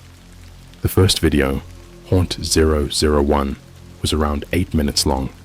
It was Nate filming himself, walking through some abandoned place, definitely not in our town. Looked like a rotting train station, or maybe a zoo. There were these decaying cages, moss all over the concrete, and graffiti on every wall. I googled the tags from the graffiti. They looked like usernames or symbols, but nothing came up. There's this part around the 4-minute mark where Nate stops talking, just completely silent, and slowly zooms in on one of the cages, and in the back of it, like way in the shadows, you can just barely see someone standing there, motionless. They don't move, not even when Nate whispers, "Hello," from behind the camera, not even when he throws a rock into the cage. The camera glitches out a little, and then it just ends. Like, bro, what? I thought maybe it was a setup, like one of those fake horror YouTube videos that's supposed to be found footage. But Nate never edited. He didn't even know how. He just shot raw videos and posted unfiltered stories. That was kind of his thing. I watched the second video, Haunt_002, and honestly, that's when shit got real. This one was in a different place. looked like an underground tunnel, like the Paris catacombs, but even worse. All the walls had handprints on them, red handprints, and every once in a while you could hear this weird sound, like metal dragging across concrete. It kept repeating every couple of minutes. It sounded like something was getting closer. The camera starts shaking toward the end, like Nate was running, but not just running randomly. You can hear him whispering under his breath, repeating, "Don't stop, don't look back, don't stop, don't look back," over and over, like he was trying to calm himself down. You know when someone's breathing so hard it sounds like they're choking? That was him. It cuts to black, and the final frame, like for less than a second, shows what looks like a person wearing an animal mask, just standing at the entrance of the tunnel, wearing a Starbucks apron. I swear to God, I actually paused the video and stared at it for like 10 straight minutes. I don't know what was more disturbing, the fact that someone was actually there, or the fact they were dressed like they just stepped out of a shift at the mall. At this point, I was freaked out, so I messaged my friend Mark, who's way more into internet rabbit holes than I am. I sent him the screenshots and told him what happened. He didn't even blink. Said, "Brother, that sounds like one of those haunted location hunts from the Drowned Zoo series on the deep web." I'm like, "What?" Apparently, there's this underground thing. It's not on YouTube or TikTok or any public platform. It's buried on Onion forums, private discords, stuff like that. People dare each other to go to haunted locations leaked through a dark web archive that's been slowly growing since like 2012. Every location has a name, like ARG code names, and the one with the cages and train station, it's called the Drowned Zoo. I looked it up, and yeah, it's real, like horrifyingly real. There are maybe 3 known videos of people who went there. All of them look almost identical to the one Nate took, but way older, grainier quality. In one, the camera drops and just never stops recording. The video is 6 hours long and ends with what sounds like sobbing mixed with animal screeches. I know this sounds fake. I would never believe this shit if I wasn't watching it with my own eyes. Anyway, the last file on Nate's computer, finalwatchme.ave. I haven't opened it yet. I don't know if I'm ready. Mark says we need to download a VPN and open it on a burner device, because it could be a trap file. I don't even know what that means, but whatever. He says we're doing it together at his place this weekend. But here's the thing that's really screwing with me. I got a DM last night on Instagram from an account with no profile picture. Username was just @cagekeeper. It said, "You're looking in the wrong places. He's not missing. He's still there. Still in the zoo." It was deleted 2 minutes after I saw it. I didn't even screenshot it. I just sat there staring at my phone, heart pounding like I'd just seen a ghost. My brother may still be alive, and I think whoever, or whatever, took him wants me to come next. I opened the final file. It was around 34 minutes long. No intro, no warning, just straight static for the first 20 seconds, like an old VHS tape trying to load. Then, suddenly, black. Not pitch black though. You could see a faint flicker of orange-red light, like a candle. And then, my brother's voice. He was whispering, shaky. You could hear the tremble in his breath. "If anyone finds this, I don't know where I am. I think I'm in hell." That was the first thing he said. The camera was tilted, half resting against what looked like a rusted metal pipe. He must have dropped it or set it up while hiding, because you could see part of his face. Just one eye, wide open, red. He looked like he hadn't slept in days. His skin was pale, cracked in some places, like he'd been dehydrated for a while. But the worst part, he was smiling. Not like, "I'm okay," smiling. Number. It was a broken, twitching, forced smile, like someone was behind the camera, telling him to keep it on. You could see it twitch every few seconds, like his own face didn't want to do it anymore. He started explaining things, but not in a normal, sane way, more like someone who had been psychologically torn apart, rebuilt, and then torn apart again. He said he got the coordinates for the drowned zoo from a forum called .enclosure, net. That's not Googleable, trust me. He said you needed a decrypted access key through an old Russian IRC network that's been defunct since 2016. Nate didn't know how it even existed. He said the message just popped up one night while he was on Discord.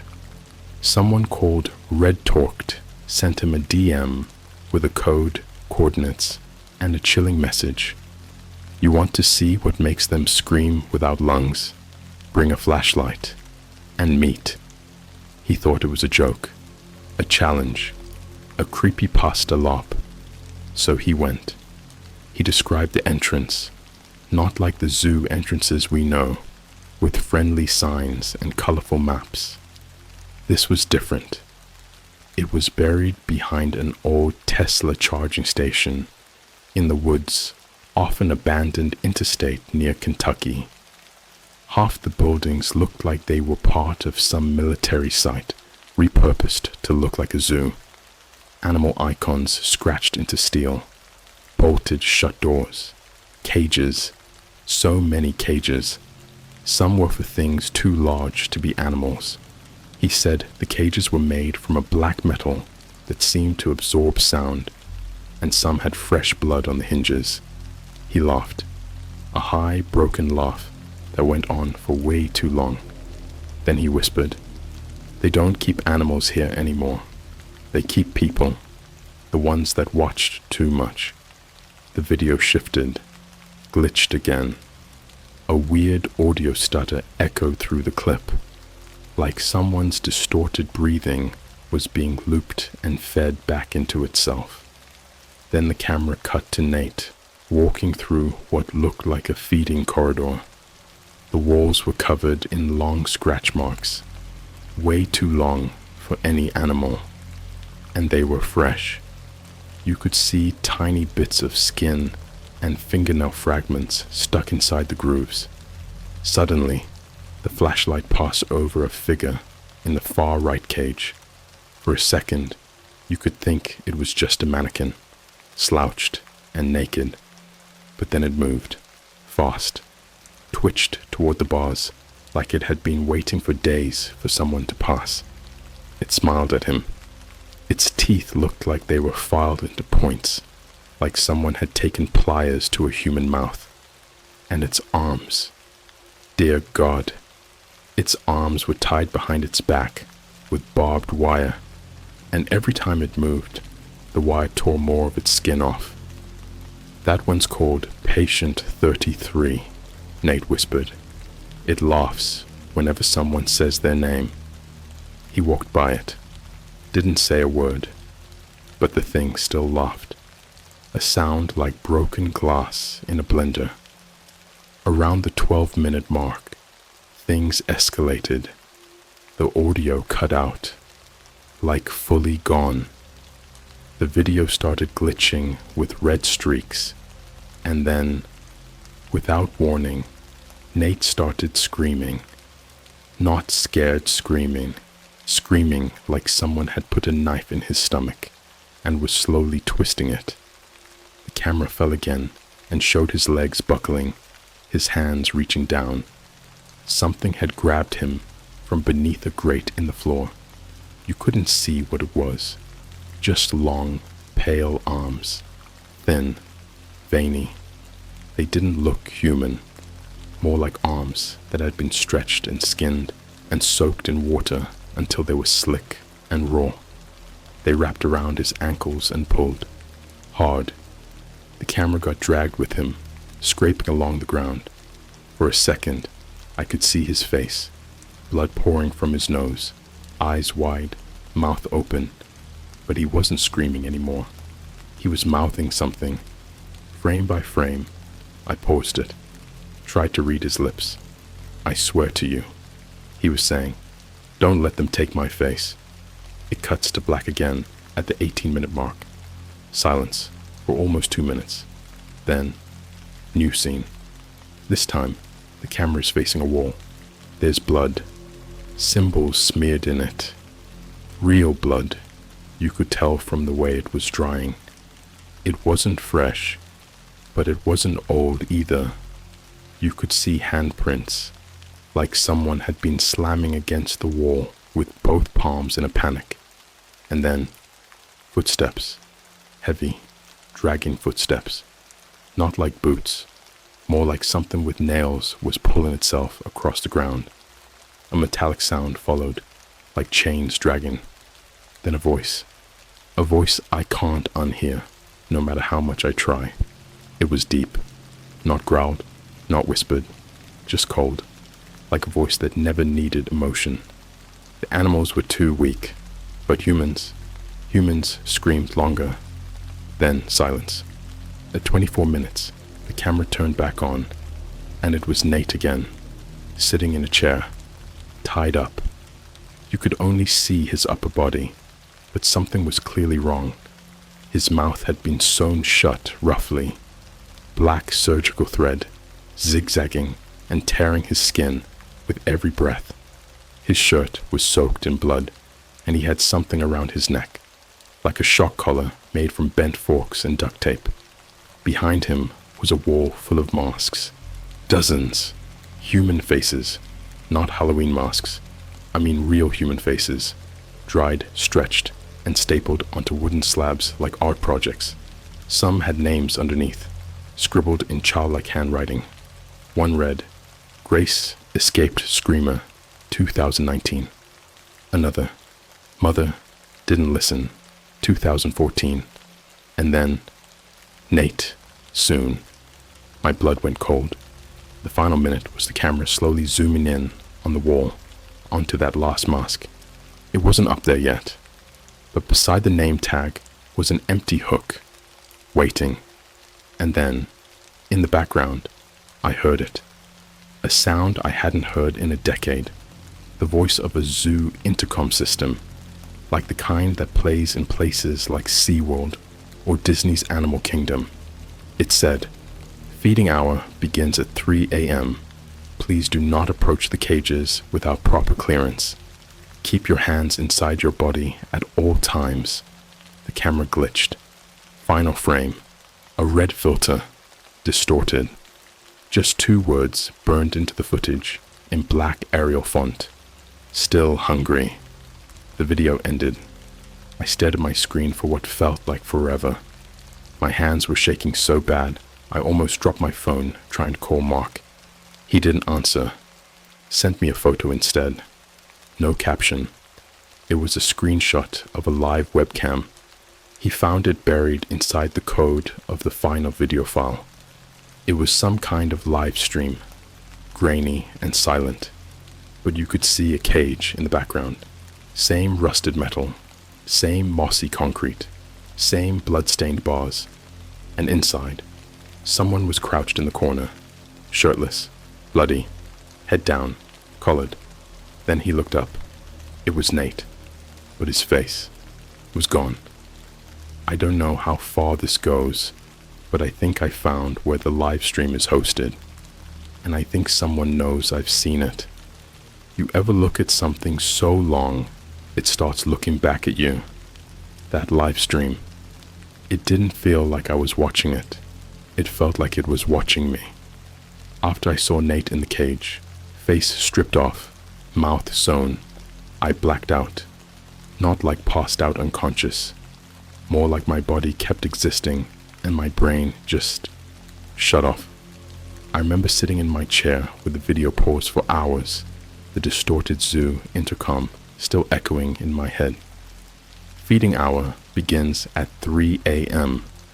I couldn't sleep. I couldn't even blink without seeing that hook. The empty one. The one with his name. But the part that truly fucked me up was what happened next. Mark showed up at my place. He didn't knock. He didn't text. I just heard the front door creak, and when I got downstairs, he was already sitting at the kitchen table, shirt soaked in sweat, face pale, and he had a manila envelope in front of him. He slid it across the table without saying a word. I didn't even want to touch it. Inside were 3 things: a printed screenshot of the live stream, a Polaroid photo of a real zoo cage with my brother's shoe in the corner, a small handwritten note. Looked like it was scrawled by a child on the back of a Chuck E. Cheese menu. We took his face because he saw what wasn't meant to be seen. You watch too. Now we feed. Location. Check local feeder map. 3:33 a.m.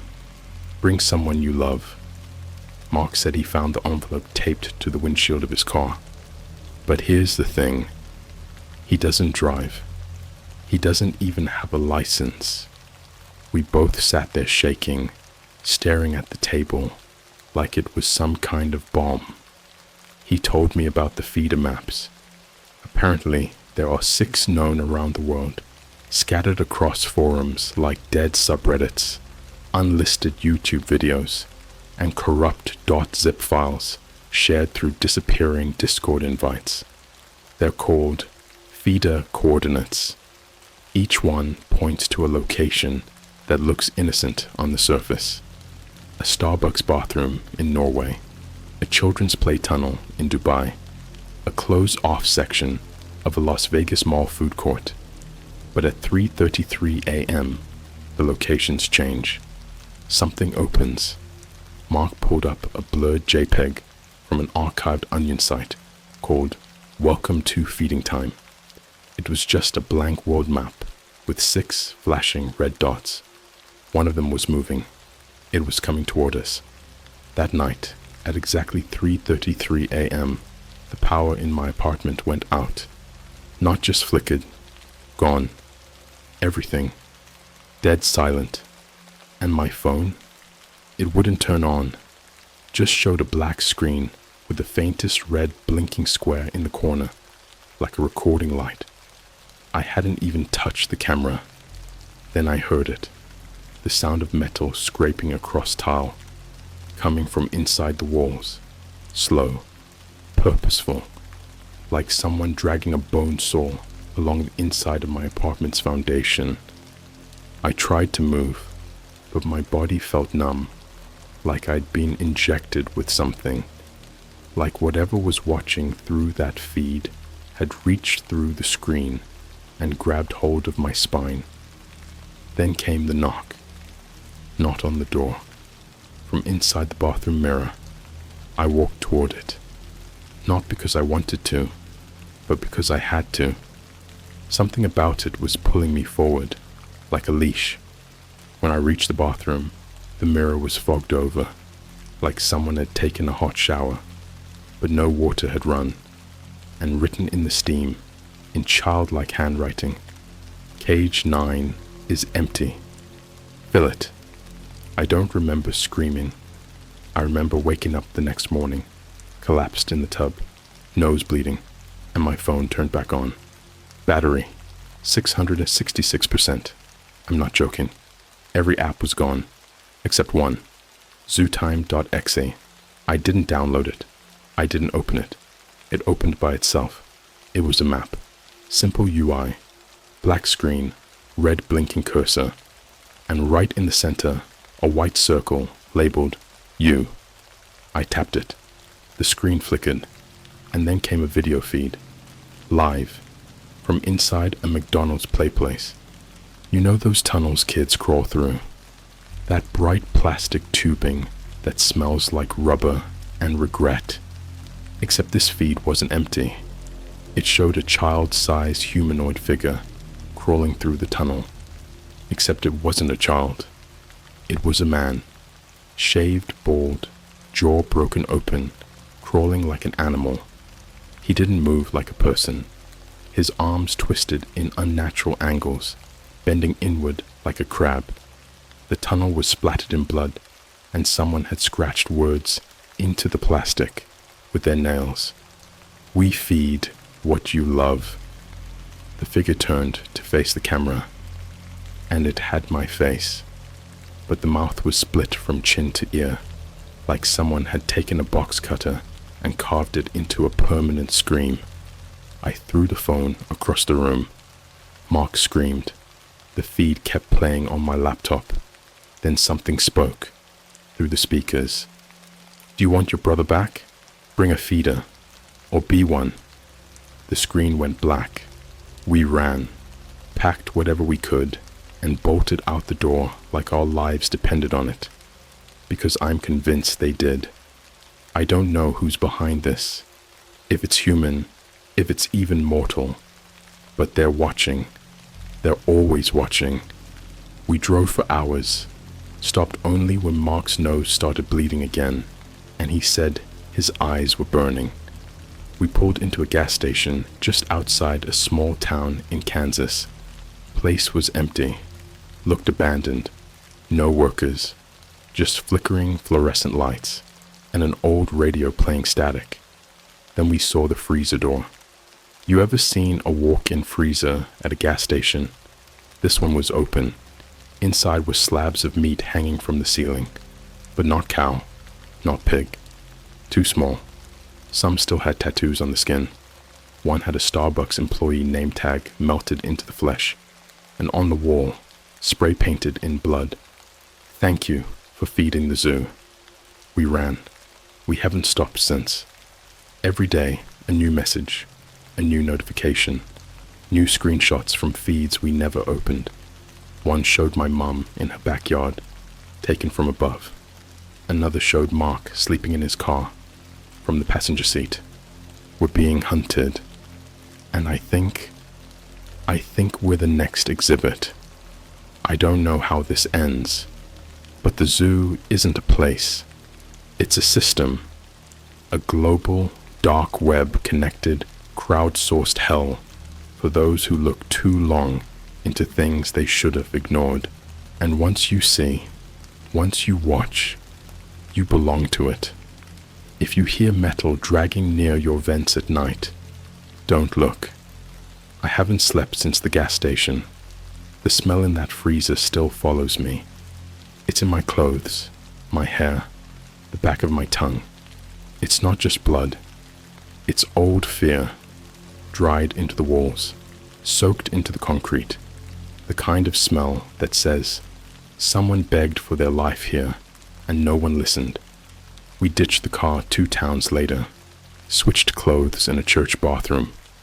Mark hasn't spoken in a full day, not since he got that notification on his phone that just said, "You're scheduled. Exhibit 73. Confirm appearance." He tried to factory reset it. It didn't work. The words just kept coming back, burned into the screen, even after the reboot. No apps, no home screen. Just that. "You're scheduled." We'd smashed the phone. Didn't matter. The same message showed up in the reflection of the gas station window we passed 10 minutes later.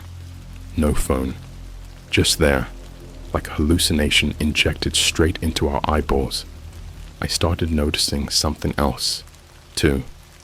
Every mirror we passed, our reflections looked wrong. Not distorted, slightly delayed, like a laggy live stream. Like the reflection was buffering. And sometimes, not always, you could see someone else in the background. Someone standing right behind us. Tall. No face. Just a zoo badge hanging off a lanyard made of human teeth. and if we stared too long, the mirror twitched. We found a library in a small Missouri town that looked abandoned but still had power. Just rows of dusty monitors, buzzing fluorescent lights, and the constant hum of something under the floor. We logged into one of the computers using a guest account. The desktop background was a photo of me and Mark from earlier that day, but we never took it. I don't even remember the moment.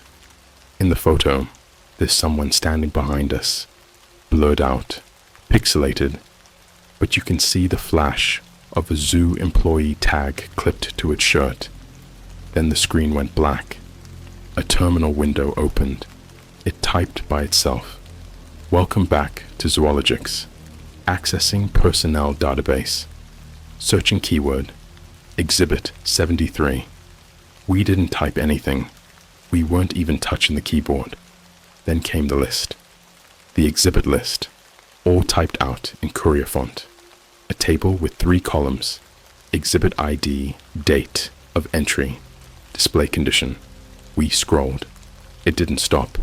Thousands of entries. Some of the names had red slashes through them. Others were marked feeding only, or too loud, or escaped, recovered.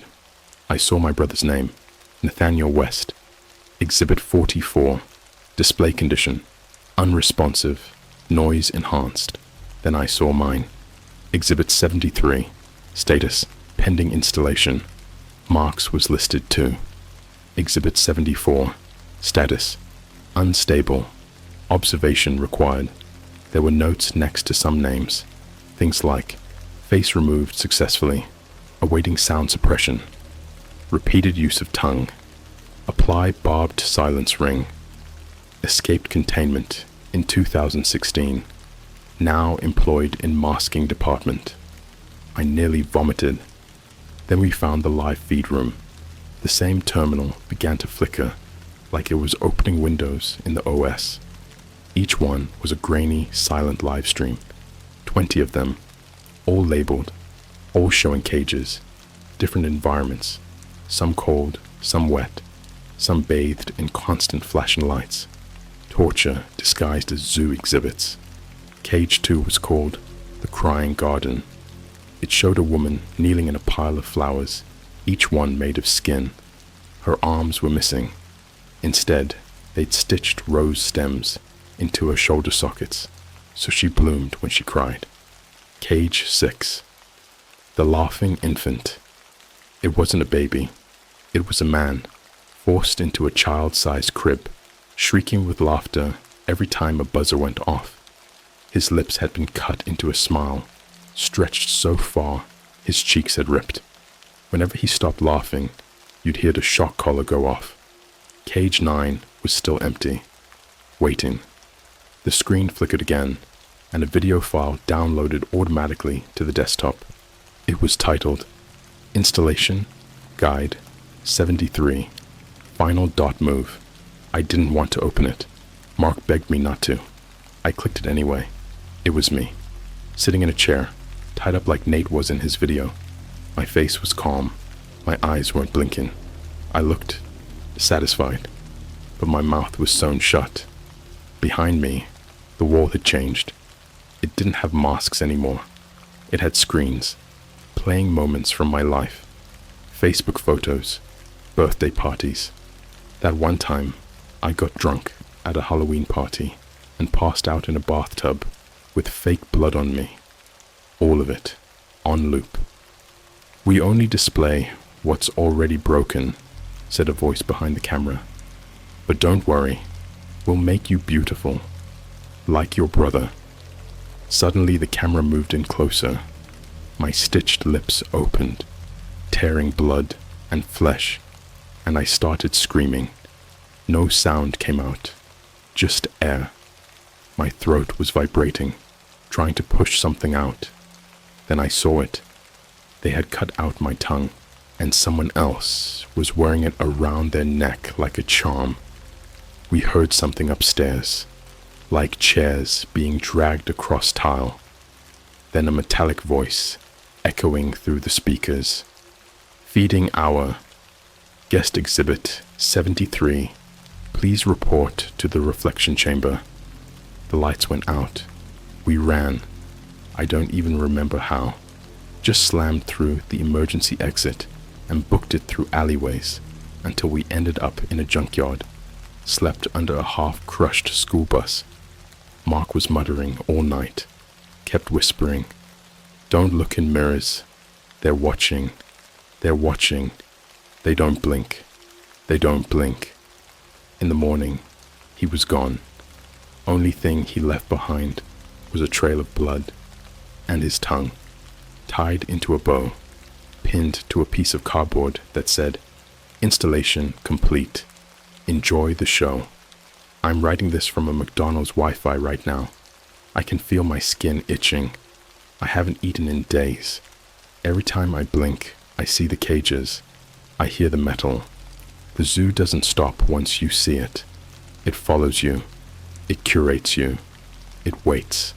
And once your slot is ready, it feeds. If you're reading this, don't look at your reflection tonight. Especially not at 3:33 a.m. If it moves slower than you, it's not you anymore. The final entry. Not because the nightmare is over, but because I know what's coming next. I've seen it. I've felt it. I think I've even started to remember it. A future that hasn't happened yet, but already left its scars. And I can smell the zoo again. Even now. Even here. After Mark's disappearance, I didn't sleep. Didn't eat. Didn't speak. I hitchhiked east using back roads and abandoned highways, trying to stay invisible. I didn't know where I was going until I realized I had no choice. The zoo was pulling me back, not metaphorically, physically. My body would just start walking without me thinking. I'd wake up in rest stops or drainage tunnels, or on the shoulder of black roads with no memory of getting there. Once I came to while dragging a garbage bag filled with meat scraps behind me. No idea where I found it. No idea what was in it. But my hands were soaked in blood, and the bag was twitching. I dumped it in a creek. It laughed. I ended up in Virginia, somewhere in the Blue Ridge Mountains, middle of nowhere. The road ended, and ahead of me was a parking lot with no signs, no people, and a rusted-out zoo map under broken plexiglass. Except it wasn't animals. It was a floor plan of human cages. I followed the path. There was a gate made of jawbones welded together like deer antlers. Barbed wire wrapped around the top. Hanging from it, a sign carved into wood that looked like it had once been alive. "Welcome back, Exhibit 73. You're right on time." The zoo had changed since Nate was taken. It was alive now. The air felt wet, like breathing through a soaked rag. The sky above was black, but not like night, like a void. No stars, no moon, just swirling, heavy dark. Like something above me was pressing down. The cages were different too. Not just steel bars and bolts. Some were made from bone, some from mirrors. Some weren't even visible. Just a space in the dirt where you'd hear sobbing but never see a person. The signs beneath them would just say things like, "Her soul fit perfectly in a jar." We cut out the time she tried to escape. "Breathe here to forget your name." I passed one that had an Instagram live feed running on an iPad nailed to a tree. It showed a young girl, maybe 12, locked inside a glass tank. Every time someone liked the stream, her tank filled with more water. When I looked closer, I realized her fingernails had been replaced with SIM cards. I kept walking. At some point, I heard Nate. He wasn't screaming. He was singing. I followed the voice until I reached a clearing, a circle of mirrors standing upright in the dirt like gravestones. In the center was my brother, but not really. He was stitched to a carousel, spinning slowly, his limbs pulled tight by piano wire. His skin looked fake, wax-like. His jaw hung open, but there were no teeth. Just a speaker shoved into his throat, playing audio of his voice on loop. We're all happy now. We're all part of the exhibit. Please enjoy your visit. I tried to run. I did, but the mirrors started moving. Each one showed me, not as I am, but as I'd be. My face ripped off and worn like a mask by a pale man in a zoo uniform. My stomach peeled open, filled with flowers. My feet gone. My spine looped like a scarf around someone else's neck. And all the versions of me smiled. Some waved. One even whispered, "We volunteered. Remember?" I collapsed. When I woke up, I was back in a room. Not a cage. Not yet. A room. Like an office, but wrong. Too clean. Too quiet.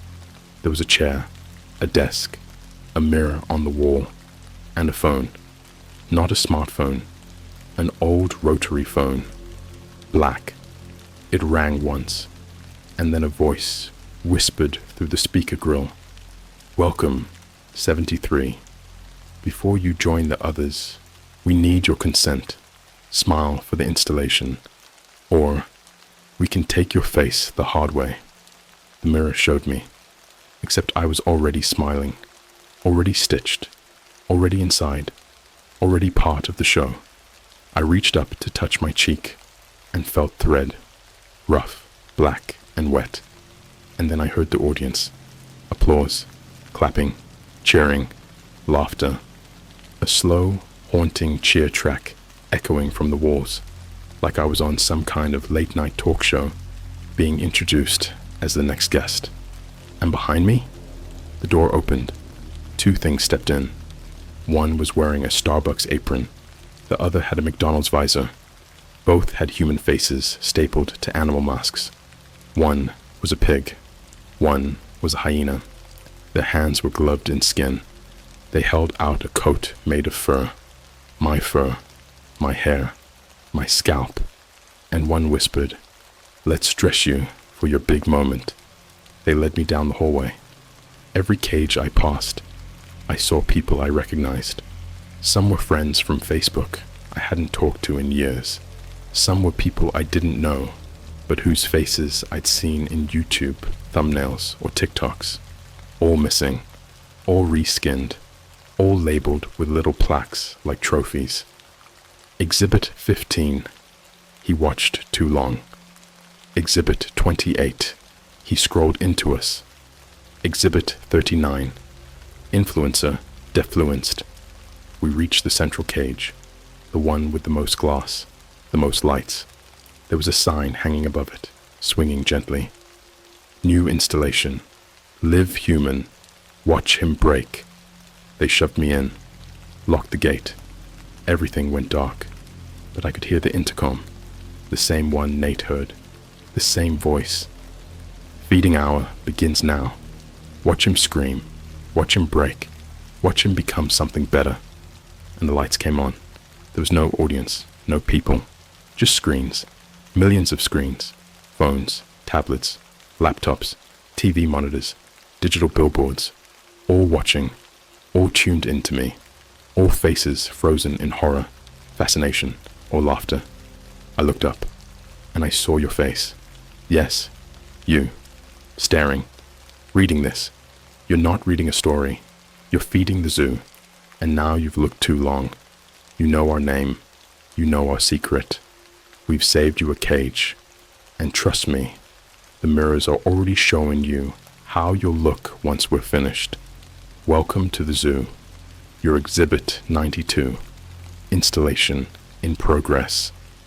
Feeding approved. See you at 3:33 a.m. Don't blink.